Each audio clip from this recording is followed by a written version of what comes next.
Okay, so Nina.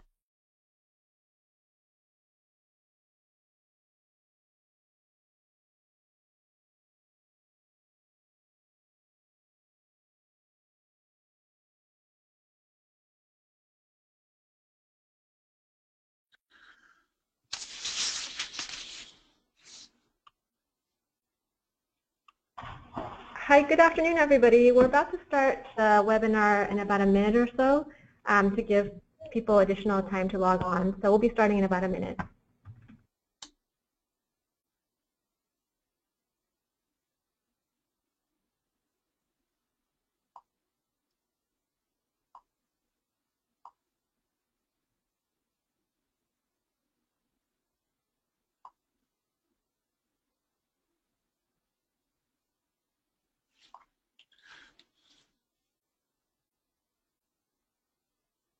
You can start. Hi, so good afternoon, everybody. This is Shuming Chir. I'm a staff attorney with the National Immigration Law Center. Given the announcements that happened yesterday, which I think in some ways, even though we had assumed the worst of what could happen under a Trump administration, we're already starting to see that play out. So thank you for joining us. If you've been on our webinars before, you'll know the sort of housekeeping rules. We're going to have a couple of presentations followed by hopefully at least 20 minutes for people to ask questions. If you have questions, type them in our chat box. We are muting all the attendees and we'll answer as many of the questions as we can get through. Tomorrow you will receive a message from the NILC account with a link to the webinar and the PowerPoint and the recording. So rest assured you will get a copy of the recording. So for today we have several of NILC staff as well as a guest talking about the changes that were announced yesterday. We have Melissa Kinney, who's a staff attorney at NILC, talking about the increased enforcement and deportation issues. Next is Christian Ramirez from Alliance San Diego, one of our wonderful partners, who's going to talk about the border issues. And then we have Ignacia Rodriguez from NILC, who is going to discuss the future of DACA. And we are also joined by Jenny Rajewski from NILC, who's going to talk about some of the possible changes around health and public charge issues. So I'm going to just turn it over right now to Mel. So go ahead, Mel. Thanks, Shuming, and hi, everyone. As you probably know and has been reported yesterday, we had 2 executive orders. I'm going to talk about just one of them, which is the one that was on interior enforcement. And I first wanted to cover what I think is probably one of the most, if not the most troubling aspects of the executive order, which is the reprioritization, non-prioritization, really. And so what we tried to do here with this table is on the left-hand side, we have what were the priorities under the PEP program, the Priority Enforcement Program, that were in effect until yesterday's executive order. And then on the right-hand side, we have the new non-priorities, which again is what we're calling them because the categories are just so broad as to make the idea that the administration is even prioritizing at all really completely laughable. So as you can see from, and this part of the executive order, our understanding is immediately effective. So we are now under this new non-prioritization world. So just to walk through that list really quickly, as you can see, it's basically anyone who's here without documents would be considered a priority under these broad categories. So anyone who initially entered without documents, anyone with a final removal order, and then the last 2 categories I think are some of the most concerning. It includes anyone charged with any criminal offense where such charge has not been resolved, which means basically anyone that's ever been arrested and charged even where the charges are dropped or they don't move forward for whatever reason. And then the last category, anyone who committed acts that constitute a chargeable offense, which is a completely vague category, really, and a new standard that we've never seen. It's hard to know, I think, exactly what it will mean or how it will even be defined. There's no sort of statute of limitations, which is, to mean that it doesn't say anyone who committed acts within the last year or anything like that. It's hard to imagine what exactly the standard would be for this, but it does just seem to be a very vague and extremely concerningly broad category, potentially. And of course, a lot of the old priority categories, such as individuals with aggravated felonies and significant misdemeanors, and all of those people with gang-related convictions, categories like that, continue on. But it's really this expansion which to us signals that essentially there is no prioritization. And I think that this is one of the most concerning aspects of the executive order, particularly because we've seen in the past how this lack of prioritization at the federal level really incentivizes the racial profiling and pretextual arrests in the community. And it essentially sends a message to local law enforcement and local leaders that by arresting someone on whatever trumped-up charge they can come up with, because of secure communities and the fact that the fingerprints are automatically shared with the federal government and checked against immigration databases, now ICE is basically signaling that they'll pursue enforcement against anyone, regardless of whether or not those charges are actually result in any sort of conviction. And for places where, we have bad acting law enforcement, I think this raises some real concerns about it, what it can mean in terms of police conduct. So we can move to the next slide, which is about the expansion of the enforcement programs. And this slide really proposes, this part of the executive order really proposes an alarming growth in ICE's capacity. Trump proposed authorizing the hiring of 10,000 new ICE officers, which represents a tripling of the agency size. This at the same time that Trump is also calling for a hiring freeze for all federal employees. And Xiuming, if you can move it to the next slide, please. So of course that is, when combined with this non-prioritization and just the amount of resources and money that is being proposed be put into enforcement agencies, is of course extremely concerning. Also, the executive order seems to seek a ramping up of the 287G program. The 287G program has been around for a while. It's a program that allows local police agencies to sign up some of their officers to become immigration officers. It's been widely discredited and really declined in favor both at the federal level and also at the state and local level. At one point in late 2009, early 2010, we saw the program reach somewhat of a peak of about 70 agreements that were in place for local agencies to operate as immigration agents. But currently we have barely over 30, so there was a real decrease in that. I think the executive order looks like it's trying to incentivize local agencies to sign up and to really increase the numbers in this program. One of the big issues, of course, to us is that it's going to be the most problematic jurisdictions, the ones that are most likely to engage in civil rights abuses and racial profiling, that will be seeking to join the program. And while under the Obama administration, we saw them kind of sit on many of the applications or deny them from jurisdictions like that, or in the case of Maricopa County, for example, they rescinded that agreement and took away the 287G authority from the Maricopa County Sheriff's Department. But it appears, at least from the executive orders to yesterday, that the new administration will be eager to grant these types of applications to participate in 287G. I think we may also see a return of the task force model, which is where some of the deputized officers under the 287G program are authorized to act as immigration officers on the street, not just in the jails. And that is something where there's a long history of documentation of really the worst civil rights violations were happening in places that had this sort of task force authority. And under the Obama administration, not only did we see a decrease in 287G altogether, but a move away from task force models such that all of the 32 that are currently in place are jail models only, where the only deputized officers who are allowed to act as immigration agents are in the jails, not out on the streets. So again, I think just a really concerning development from the executive order. And then the other development on the expansion of enforcement programs that came out yesterday was the fact that the executive order does away with the Priority Enforcement Program, or PEP, and returns to secure communities. And many of you on this call, of course, were deeply involved in the fight against ESCOM that eventually resulted in its replacement with PEP. I think the main difference between the two programs was supposed to be a shift away from detainers, the request to local jails to hold people for longer after they should otherwise be released, towards a shift in requests for notification, which are requests that the jail give ICE advance notice of an individual scheduled released.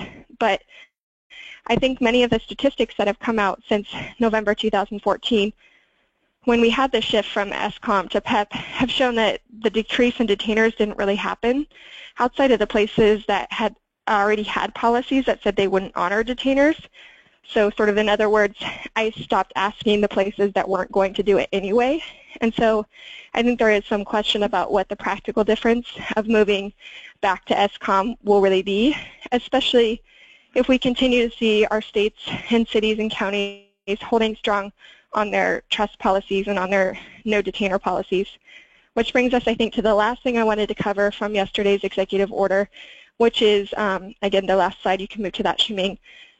Really the federal government's attempt to bully cities to change their sanctuary policies. So one of the sections in the executive order attempts to strip funding from, quote, sanctuary cities. There is, of course, no accepted definition of sanctuary city, but it is usually meant to refer to places that have a policy that limit police involvement in immigration enforcement, often by refusing to hold individuals at ICE's request on these so-called immigration detainers. The executive order from yesterday defines sanctuary city as a place that, quote, willfully refuses to comply with 8 U.S.C. 1373. 1373 is a federal statute that has been on the books since 1996 and that is itself actually very limited. 1373 prohibits a state or local agency from limiting their agents from communicating with federal officials about the immigration status or citizenship of an individual. So 1373 is one about communications only. You can't say basically to your police officer, you can't have a policy that says your police can't call ICE or pick up the phone when ICE calls, but only if the communication with ICE is about immigration status or citizenship. And so the local policies that limit when a jail can hold somebody for ICE, these trust policies, they don't violate 1373 because they aren't about detention, or they're not about communications, they're about detention.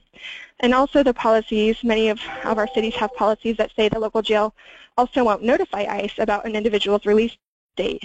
Those policies also don't violate 1373 because even though there are restrictions on communications, the subject of the communication is release date or custody status, not immigration status or citizenship. So we feel that we're on really strong legal ground to say that these local trust policies across the country, now I think we have in well over 400 of them, do not violate 1373 or any federal law. But the executive order does put the Secretary of DHS in charge of designating the so-called sanctuary cities, and then that would mean that that city could potentially lose federal funding. So far, we're seeing most cities and counties are really holding strong with no public reports that I've seen, at least, of policies being revisited or undone. But we'd certainly like to hear from you if this is something that you're facing in your community or if there's anything that you need in terms of support to keep your local policy going strong. Two resources that we have on this are a legal memo that was done by a law firm working pro bono that can be shared with your local electeds and your sheriff or your chief of police that goes into the legal basis for why these policies are legally sound and why the federal government can't use their funding threats to bully these local agencies. Also, a report just out today from Tom Wong that looks at poverty and crime markers and compares sanctuary and non-sanctuary jurisdictions, showing that the sanctuary policies actually result in better outcomes on both of these indicators. So I think a few quick questions remain uncertain from the executive order. What exactly is the funding that's threatened? The executive order talks about federal grants generally. So is this all federal grants that a city receives? Is it only the ones that are administered by DOJ and DHS? Also, how will the Secretary define sanctuary city in making these designations, because if he sticks to the way that the executive order defines it, which is again violations of 1373, it seems like there wouldn't actually be any designations of a sanctuary city. And also what portion, there's a portion of the executive order that authorizes, quote, enforcement action against sanctuary jurisdictions, and we're not sure what exactly enforcement action is authorized or what that means. Is it a lawsuit or some other form? And then also, how are they define places that enforcement action is authorized against, which includes not just violations of 1373, but the executive order talks about places that, quote, prevent or hinder enforcement of federal law, which is, I think, a broader and more, a different definition than just violations of 1373.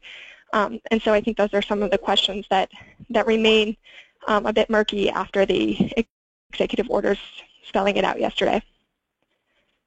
That's it, Shiming. All right, thank you, Mel, for that analysis of some very grim changes. So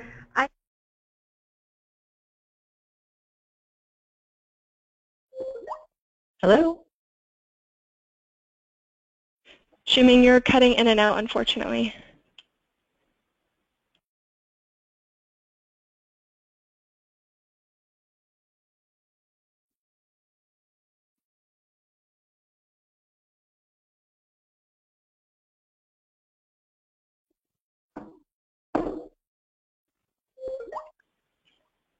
Shiming, are you back? I think we lost Shuming, but this is Christian Okay. Ramirez with along with Andy on the Southern Border Communities Coalition. I mean, if you could hear us, I'm not sure if the slides could go up, but I could speak a bit about. There we go. Perfect. So I'll be speaking a bit about the executive orders as they refer to border community. And there are a few assertions that the executive orders make that are clearly wrong, and so I would like to challenge some of those assertions. The first is that there has been a recent surge of undocumented migrants at the southern border. This is, of course, not true. Irregular migration is at a record low. In fact, the current migrants who are entering the U.S. are doing so through the ports of entry. Many of them seeking asylum or seeking to be refugees in the United States and are doing so orderly and through the ports of entries. There are some challenges, of course, in the way that Customs and Border Protection is addressing the requests for displaced people, refugees, and asylum seekers entering through the ports of entry, but irregular migration through the southern border is at a record low. Obviously, the other myths that the White House made or tried to turn into facts yesterday were the fact that immigrants seek to harm Americans and engage in terrorist acts. This is not based on any data. There have been no known terrorists that have entered through the southern border. And this is clearly an attempt by the White House to criminalize migrants and refugees in the United States. And the other assertion that is made by the Trump administration is that undocumented immigration presents, quote, a clear and present danger. And this is the standard that the Supreme Court has set to limit free speech. The next piece is that the executive order seeks to achieve complete operational control. This is perhaps the most troubling piece of the executive order.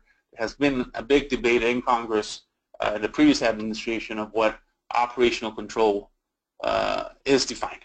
The executive order defines it as the prevention of all unlawful entries, narcotics, and contraband.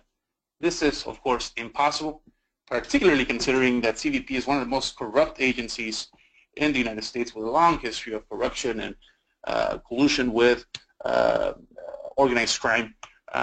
But this is sort of like demanding that a county sheriff or a police chief prevent all crime. This is simply impossible. This is the busiest border in the world one of the longest borders in this hemisphere, and it is impossible to define operational control as a way to prevent all unlawful entries, narcotics, and contraband. So it remains to be seen how this is going to be enforced by the Trump administration, because it is simply impossible to prevent all crime coming through the ports of entry and in between the ports.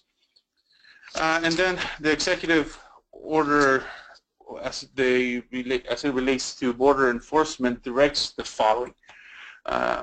It will, as Trump promised during the campaign trail, construct a border wall using all available federal resources and study within 180 days that assesses, among other things, all available state resources to build a wall, which is interesting. So in some ways, it will direct state resources to be utilized to build a wall. And this raises, of course, the question of how state resources will be identified and secured. So this has been flagged by legislators and state elected officials from the southern border to see how states are going to respond to this mandate from President Trump. A very troubling piece of the executive order around border issues is that the President will call for more detention centers at or near the southern border. It appears to limit the possibility of bond, which will separate parents from families, increasing trauma, financial hardship, and dependency on cities and states. And, of course, the piece around returning of asylum seekers to contiguous territory, in this case Mexico, pending asylum proceedings.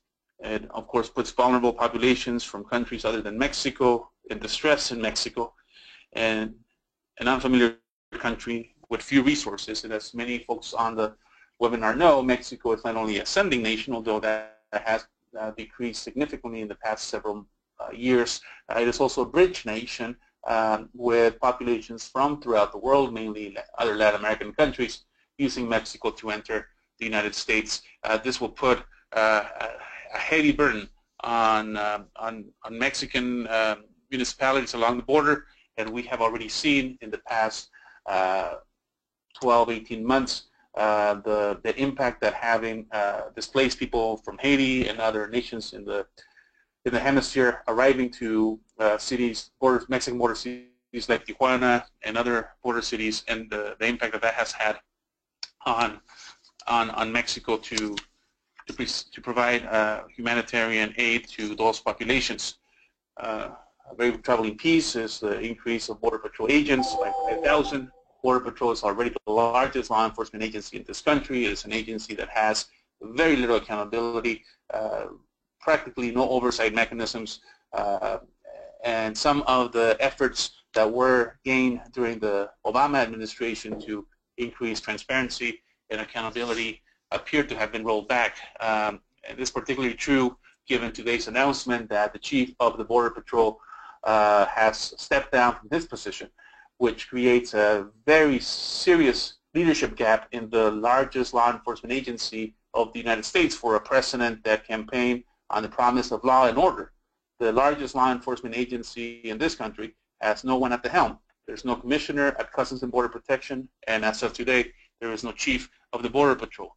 And this assertion from the Border Patrol Union particularly that now their handcuffs have been removed from their hands and they're free to do as they wish with nobody at the helm has a chilling effect for border communities that have seen already the negative impact of having an out-of-control agency patrol our community. So the increase of Border Patrol agents, is one of the biggest challenges that we'll be facing.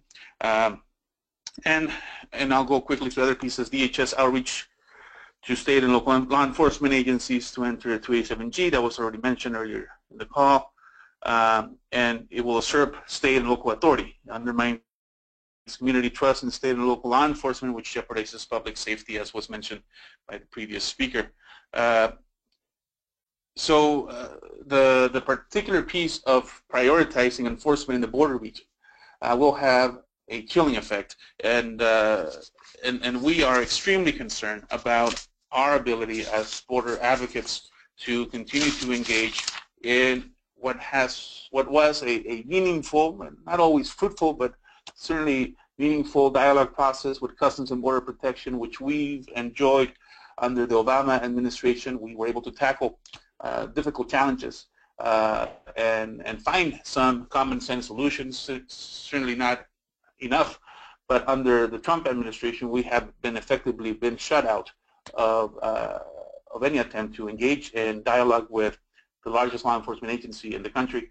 And by having no one at the helm, either in Border Patrol or at Customs and Border Protection, certainly our communities are very concerned about what this will mean and the message and how the message from Trump will be interpreted by Border Patrol, an agency that has been accustomed to abuse and impunity in our communities. So this captures our analysis of what the executive orders do to border communities. We are working very closely with and invite folks on the call, particularly if you live within the 100-mile zone. And as a reminder, this 100-mile zone applies not only to the southern border, it applies to the northern border, and applies to the Pacific and Eastern Seaboard. We are working with local and state elected officials to sign on to a letter urging the administration and Congress to uphold our constitutional rights and put an end to the shameful practice of racial profiling and warrantless searches in our communities. So we are actively engaged in getting local elected officials from throughout the southern border initially and the northern border to help us push back on some of the executive orders that were announced yesterday, particularly as they refer to border communities. And with that, I'll send it back to you. Okay, can you hear me now? Yes. Okay, great. Yeah, I don't know what happened. For some reason, our phone line didn't seem to operate for a second. So I wanted to let everybody know who's on the phone but cannot access the webinar, the PowerPoint section, that it's because we're at capacity. We actually have more than 1,000 people on this webinar, and that's pretty unprecedented in terms of the numbers of people joining one of our webinars. So unfortunately, the number of lines is tapped out, which is why some people can't see the actual PowerPoint. But we will definitely email you the PowerPoint tomorrow. You'll have a link to the PowerPoint and the recording. And the speakers are doing a really good job of actually summarizing everything that is on the slides. So let me check. Ignacio, are you on? Or Zara, are you on? I'm on. Can you hear me? Oh, yes, we can. Great. Oh, wow. Thank you so much. Okay, so great. We're joined by another special guest, Zara, who's the Director of CARE in San Francisco, to really talk about some of what we foresee happening around NMSA issues, around visas and refugees. So please go ahead. Yeah, absolutely. Thank you so much to NILC for putting this together, and really to all 1,000+ of you who have shown up. I just told a reporter who asked, are people going to be mobilizing for this? And my response was yes, that there's been an overwhelming response from community members and advocates who are saying this is not okay, this won't be tolerated, and we're going to continue to resist from day one. I also want to give a shout out to my friend Elika Vafai, who is at the Asian Americans Advancing Justice Asian Law Caucus. So I was supposed to join her, but she had a conflict come up, and so now I'm speaking for both of us. But the reason I start there is because it's important to highlight that this work isn't happening by any single organization. It's happening in cooperation across organizations. And so some of the key partners looking at this, and actually the summary that I will share to you today, comes from our friends at the ACLU. Our partnership is with the Asian Americans Advancing Justice in addition to them, and then we've got CARE and others who are working on these things. And so this Muslim ban, what is it? What does it look like? This is among the executive orders that has not yet been signed, and so there is a lot of uncertainty and a lot of fear in the community where people are saying, can I leave the country? Will my visa get revoked? Can I continue to bring my family members over? And so we're trying to balance, giving people a sense of like, we still don't know, so don't panic just yet. Do what you can to prep and make sure your immigration situation has your I's dotted, your T's crossed, and then wait and see and mobilize along the way. Donald Trump has said since December of 2015 that he would attempt to do a Muslim ban.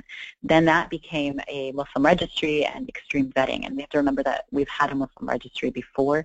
It was, in place, though dormant, until actually just about a month ago. And so it was instituted under George W. Bush. So there is precedent for this kind of thing. From what's been leaked and unconfirmed, this is what we believe will come. That the executive orders targeting members of the Muslim community will impose a 30-day ban on the entry into the United States of immigrants and non-immigrants from Yemen, Libya, Somalia, Iran, Iraq, Syria, and Sudan. So that is 7 countries, all Muslim majority. The executive order will also direct the Department of Homeland Security and others to, within 30 days, determine what information it needs from countries to determine if individuals seeking immigration benefits present a security or public safety threat. It will, let me go on here, it will suspend refugee admission for 120 days, that's 6 months. So admissions will only resume for nationals of countries for whom there are sufficient safeguards in place to ensure U.S. security. And so that means that if someone, if someone's far along in the process and so close to coming, it's important, of course, to keep in mind that it's really difficult to come to the United States as a refugee. As I understand it, about 1% of refugees in the world actually qualify for entry into the United States, that they are going to be put on hold. And so in talking to partners at refugee resettlement agencies, that's a major concern, is you've got people really far along in the pipeline. What happens to them now? And then a couple of other things, right? So there will be a ban on refugee processing and admittance of Syrians until it's confirmed that they are aligned with the national interest.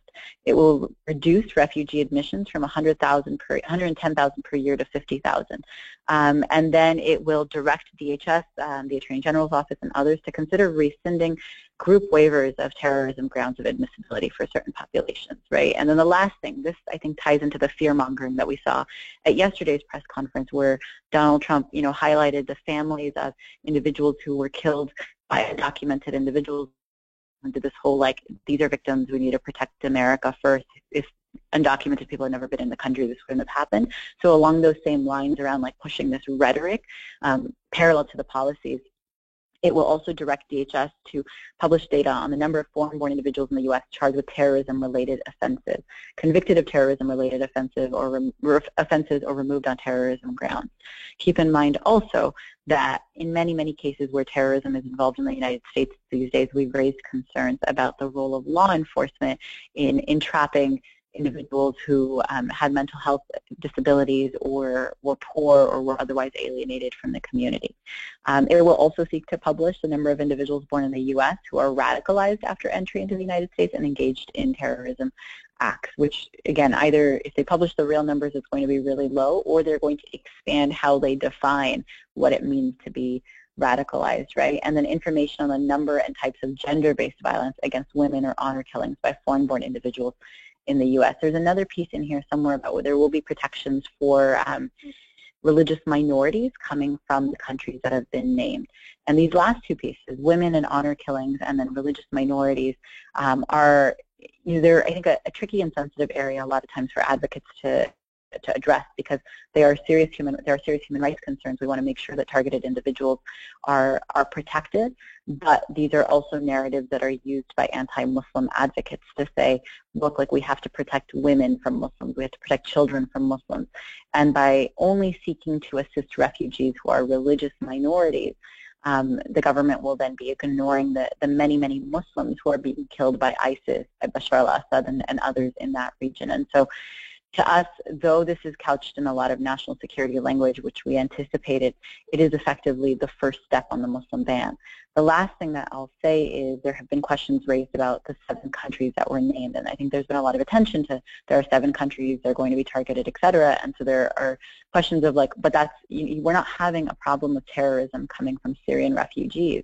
We're not even having a problem of terrorism coming from any refugees. If we really look at the terrorism numbers, it's either people who are born here in the United States, and it's not always, of course, Muslim, right? Domestic terrorism, white supremacist terrorism are other things that we're seeing happening. And so we're reminding people that this is counter-effective or counterproductive. It targets the wrong groups. It further alienates groups that most need our help and welcoming, and it runs counter to our values. So we're not saying, hey, let's ban white men from coming into the United States.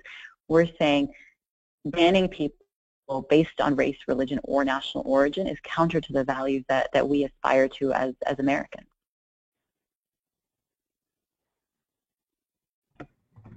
All right. Thank you very much, Sarah. So we're attempting to get Ignacia Rodriguez on the phone. She's on, but unfortunately, for some reason, we can't hear her. So let's try this. Can you hear us now, Ignacia? Yes, I can. All right. Okay, great. Then please go ahead and talk about the future of DACA. Thank you, Shanine. The reality is that the future of DACA is unknown. President Trump said during his campaign he would end DACA, but we really don't know if, when, and how he plans to end DACA.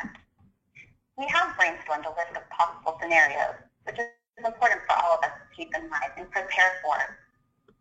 First scenario, the scenario in which DACA continues and there is an affirmative promise by the new administration not to end DACA. The second scenario is DACA continues, but we have no idea if the administration plans to keep the program. This is actually the situation we are in. The third scenario, DACA ends and DACA and work permits are valid until expiration. This is the scenario experts believe is most likely to occur if he were to end DACA.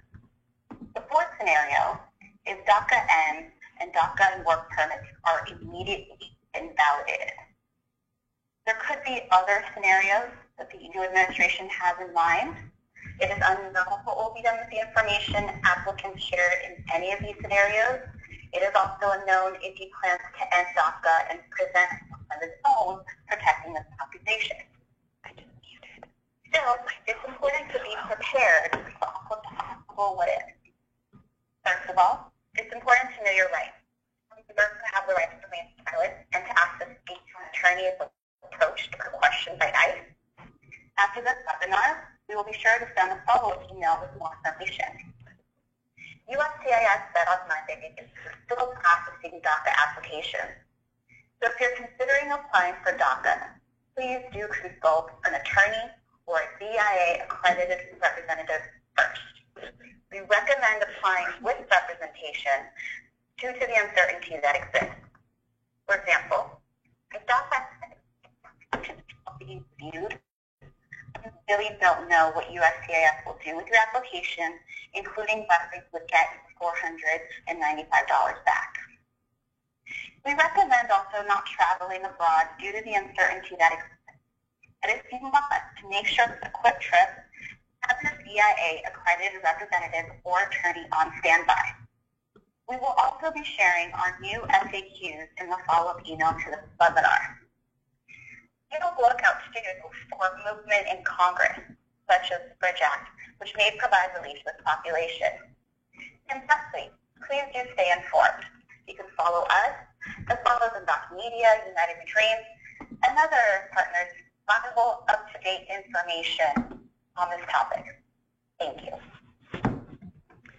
Thank you, Ignacia. And again, for those of you who cannot see the actual PowerPoint or you cannot get on to see the PowerPoint, we will definitely send you a copy tomorrow, and it's because our lines are full that you can't actually see it. So actually, we also have heard and seen that there's been several leaked memos, one of which does concern DACA and several others that concern issues such as public charge. So to address what could happen and maybe what the leaked memos seem to be implying, we have Jenny joining us here from the Los Angeles office. Hello, everyone. I'm Jenny Rajeski. I'm a health policy analyst here at NILC.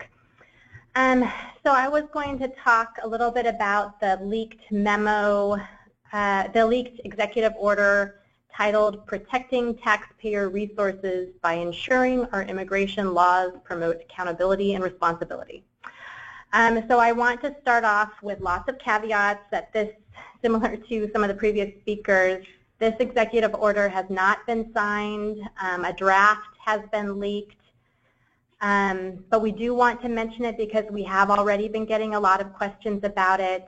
The breadth of this particular executive order reaches into the daily lives of millions of people, including millions of immigrants who have status and are applying for lawful permanent residency. So I think it's easy to panic when thinking about the scope of this one.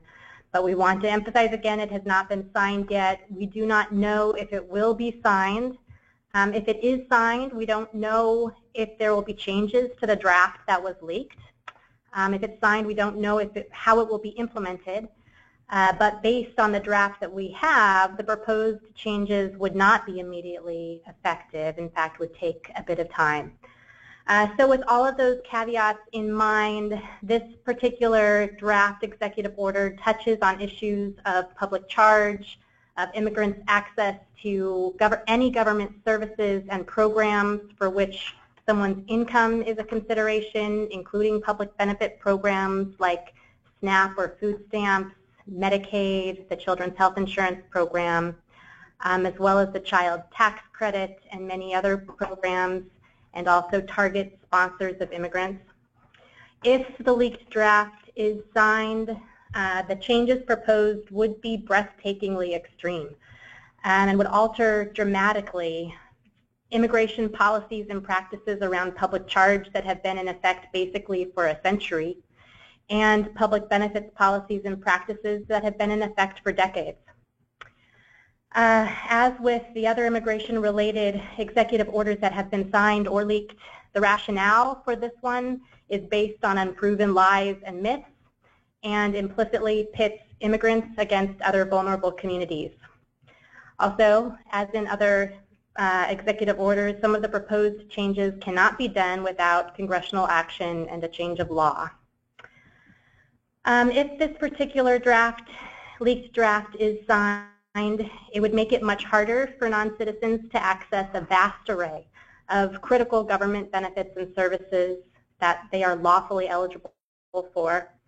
It would put non-citizens who have used or may use benefits for which they are lawfully eligible at risk of deportation or unable to enter the country. It would make it harder for non-citizens to obtain lawful permanent residency or green cards. If this leaked draft is signed, most of the changes would be subject to notice and comment, meaning they would not go into effect immediately. And we don't know the details then of how these changes would be implemented. Indeed, they would be very difficult and incredibly burdensome for government agencies to implement. So because they would go through a notice and comment period, that means there would be an opportunity for us, for all of us, to provide input on those proposed changes to the policies and get more details on how they are proposed to be implemented, and would be able to, importantly, highlight the devastating impact these changes would have on the health and well-being of our communities.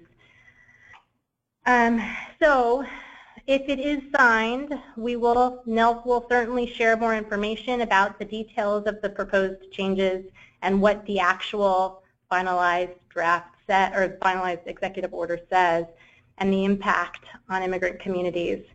In the meantime, we need to be preparing to push back against the proposed changes by documenting the importance of government programs to our community's health and well-being, and getting ready to express outrage at proposed changes, again, if it is signed, which it has not been yet, as far as we know. Right. Thank you, Jenny. And then also to add that another one of the leaked memos, which is causing a lot of concerns, is one that indicates that the DACA program will be ended, but people will be able to keep their work permits until they expire. So again, that is just a leaked memo. We don't know if that's actually going to become an executive order. And we also heard just last night that Trump said he wants to have 4 more weeks to decide what to do about DACA. So we don't expect a termination program right away. But again, we are trying to prepare and really align ourselves and work with each other in case any of these other attacks come down. So I know some of you might be wondering, what can we do? And I know a lot of you are already doing a lot in your local areas in terms of organizing and pressuring your elected officials. So we have a couple of really quick and easy suggestions for things that you can do. Voto Latino has an automated system where if you text Solidarity to 73179, you will automatically be connected to your representative and you can voice your opposition to the executive orders. So again, you just text Solidarity to 73179. So that's a very quick way to show your opposition. We're also part of a campaign to make a Solidarity selfie. So what you basically do is you write some kind of a note on a piece of paper, hopefully large enough to read it, something that says, "Here to stay," or "I stand with immigrants." And then you take a picture of yourself holding the paper and you tweet it at POTUS and you include the hashtag Solidarity Selfie. And when you get our slides, you'll see we have a couple of sample tweets to send along with it. And so that's also another way for us to really show Trump that we oppose what he's doing to our communities. So I know there are also a couple of questions that came in about the report that Mel mentioned. So there is a link in the slides to the report around the benefits to sanctuary counties. We also included a link to our DACA resources. So that leaves us maybe about 15 minutes now for your questions. So please keep typing them into the box. Let me ask Mel the first question, which is what are any kind of potential legal challenges to these executive orders?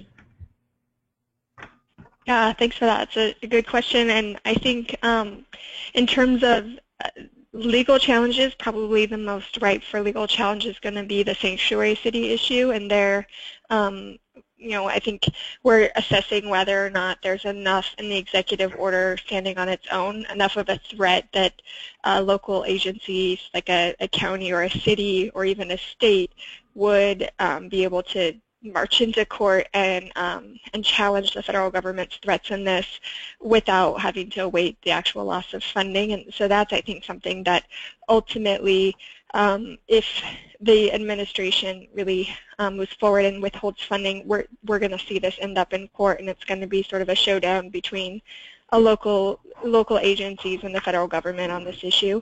And we have a number of cities and counties that have said that they would be willing to go there and they would be willing to lose funding in order to stand by their policies.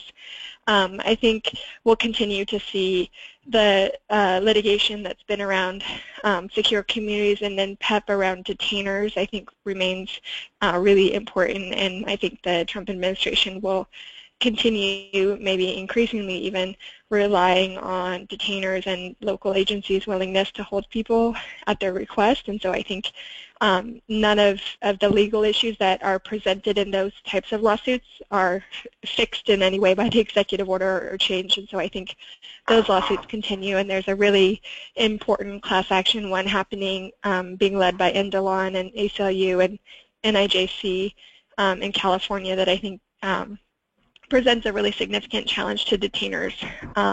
So those are probably the most likely areas for legal challenge in the coming weeks and months. Thank you.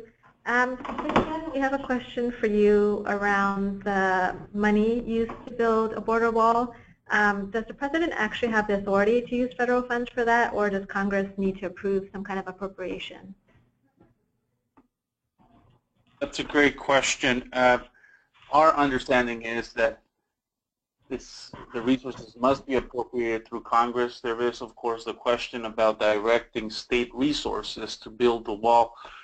This could be of concern in particular states like Texas, where the governor there has already directed state law enforcement officials to assist in border enforcement. So as our reading of the executive order is that Congress must appropriate resources to build the wall. Obviously, you will not have a very difficult time moving such a proposal through the legislative process, but we will have to be very vigilant about what happens in Arizona, New Mexico, and Texas, where we have Republican governors, and determine if those states will comply with the executive order of the President to direct state resources towards the building of the wall. All right, thank you. And a couple of questions came in for you, Zara. I'll just ask you the first one. What about university students here on student visas, how does the ban on people from certain Muslim majority countries affect university students? That's a really good question. So our understanding, and a lot of what's being said right now, is it may impact whether or not they should leave and then come back, right? So as long as they're in status and they're here, we don't, at least what's been leaked, as I understand it, does not say that they're going to go after those students. What could change? Because really they're reviewed for admissibility every time they come to the border, is whether or not it's a good idea to leave while all of this is pending. And so what I would suggest more than anything is that if someone is from one of these countries and is a non-citizen, that they consult with an immigration attorney, and to actually be a little bit careful about some of the viral and mass legal advice that we're seeing on social media. It's helpful that people are talking about these issues, but I wouldn't want people to think that a prescription that was posted on Facebook is necessarily the prescription for them. Okay. There's a question for any of you to take, which is, what can people who are documented and U.S. citizens really do to protect other members of our communities?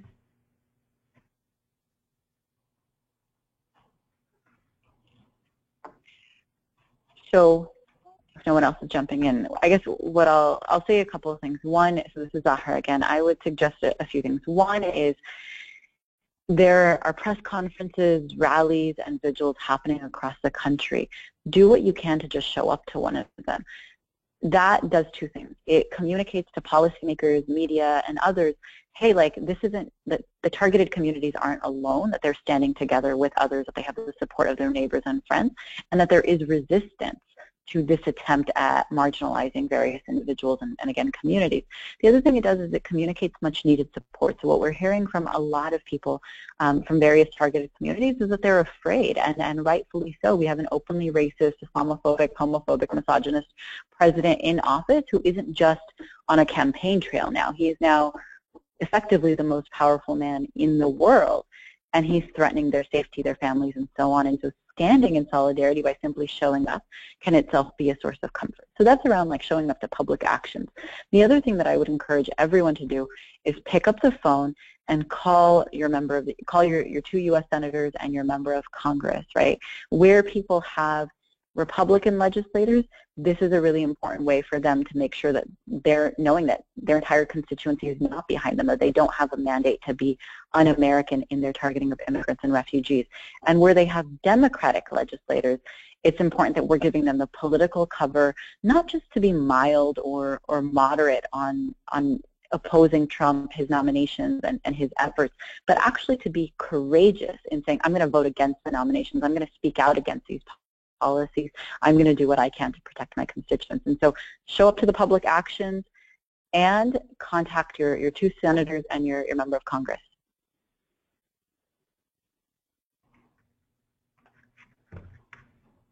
Maybe I'll add a piece too, because related to what people can do, there's been some questions about Know Your Rights, and actually I know many groups are giving Know Your Rights presentations, including NILC, and actually on our website we do have Know Your Rights materials on what to do if you're stopped by the police or ICE, and it's available in English, Spanish, Chinese, Arabic, and Korean, so you can look for those on our website.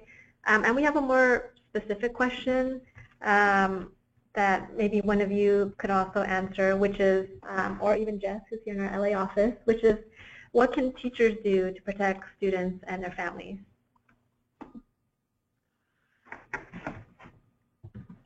This is Jess. Teachers can foster an environment in the classroom where students feel safe in various ways, through allowing discussion of, current events, what's going on, and making sure that discrimination and hate speech will not be tolerated in their classrooms between students. Teachers could also try to advocate for their school to pass a safe zone resolution that declares that the school is a secure space for students, and erecting certain protections that, or at least reaffirming protections that are already in place, so that students are seeing that their school stands in solidarity with them. And we've seen a lot of school districts doing this already. So if it's a specific school that that does not have a model resolution in place already, teachers can definitely advocate for that school to adopt one. And NILC actually has some sample model resolutions on its website. There's a K-12 version and a colleges version as well. All right, thank you. There were some questions about DACA. One is around whether people who currently have DACA, whether or not they should renew it. And for NILC, we're updating our FAQs. So right now, the DACA renewals have been getting approved very quickly in about 2 months, which is faster than normal. So what we're suggesting is that if people want to renew, to really talk to a lawyer or a BIA-accredited representative, which is a person who's authorized to provide legal advice, to talk about any potential risks and consequences of renewing, and also because it might be safer if they have a legal representative represent them for the renewal to track the case in case anything should happen. So we understand some people still want to renew in the hopes that it can get them another 2 years of work authorization. So we just suggest that people consult with an attorney or representative before doing so. And also a reminder that there is no deadline in terms of how early people can apply to renew. People could apply to renew even if their DACA is going to expire in 2018 or even in 2019. People can renew at any time. So we have some more questions related to the border issues. So Christian, there's a question about, with the broader numbers of people who are going to be arrested and detained, how does that interrelate to the detention bed limit? If currently there's a capacity and a limit to how many people can be detained, how realistic is it for the president to really round up a vastly increased number of immigrants? Well, the executive order also calls for the construction of more detention facilities on or near the border region. I think that this is going back to some of the initial conversations we have had in terms of the collusion between local law enforcement and federal immigration law enforcement agencies, and if some counties and states are able to open up their detention facilities for the administration to hold immigrants, that's of great concern. So, I think as of now, clearly there is a cap in how many folks can be detained. But if there is a call to build more detention facilities in the border, then there's always an attempt by county and local governments to bring in those detention facilities. That's a piece that we are concerned about. So, I can't echo enough that not only should we be targeting our federal representatives in the Senate and the House, but we should also be very vigilant about what our city councils, our county commissioners or county supervisors are doing, because that is where we are going to need to hold the line in the way that state and local governments collaborate or not with the administration. So it is extremely important that we put a whole lot of pressure on getting city councils, getting county officials, school officials to weigh in on this issue and get resolutions for those local elected bodies to stand with immigrants and refugees during this moment. So I think that is going to be absolutely necessary for us to be extremely involved, not only in pressuring federal elected officials, but also being extremely vigilant about what happens in our localities as well. All right, and the last question is for Zara. It's actually two parts. Do you think the Muslim ban applies to nationals of those countries who want to come to the U.S. from a third country? And the second part is, have you heard anything about Muslim registration? I'm not sure that I understand the third country part. So let's say someone is a Syrian citizen, a Syrian national, and they've spent some time in Europe, and now they want to come to the United States. Do you think that's what it meant? Yeah, I would assume that if they still have their nationality or their passport or citizenship with a country that's been listed, that it may be difficult for them to come into the United States no matter how long they've stopped somewhere else. Now, if they have, if they've let go of that past citizenship and have now taken on citizenship somewhere else and want to come to the United States, at least in the interim, I would think that it may still be easier for them to come in. So that's sort of what we're thinking, but it really will be case by case. We've definitely continued to hear stories, even as recently as this week, of people with visas people with like valid visas from other countries, not the 7 that are listed, being turned away at the border. So there is that, and then around the Muslim registry itself, I don't think that we've heard anything concrete about a Muslim registry at this moment. But something that we've been thinking about for a few weeks now is that post 9/11, it took months for what was effectively a Muslim registry to come down. And what that did is, again, thinking then about targeted populations and who's most vulnerable in them, right? So it went after the National Security Entry-Exit Registration System, or NSEERS, which was recently dismantled by President Obama after being in effect for over 15 years.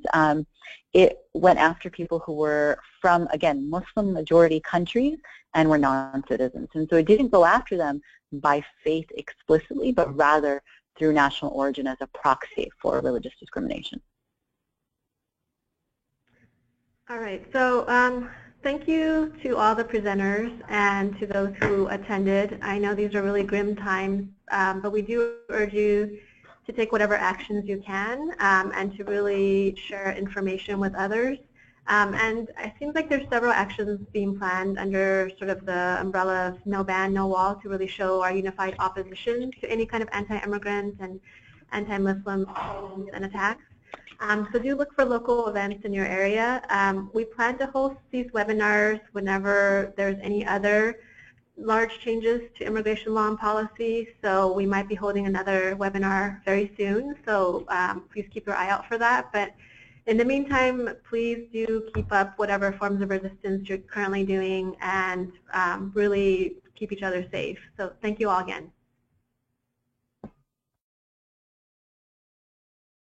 Thank you. Thank you, everyone.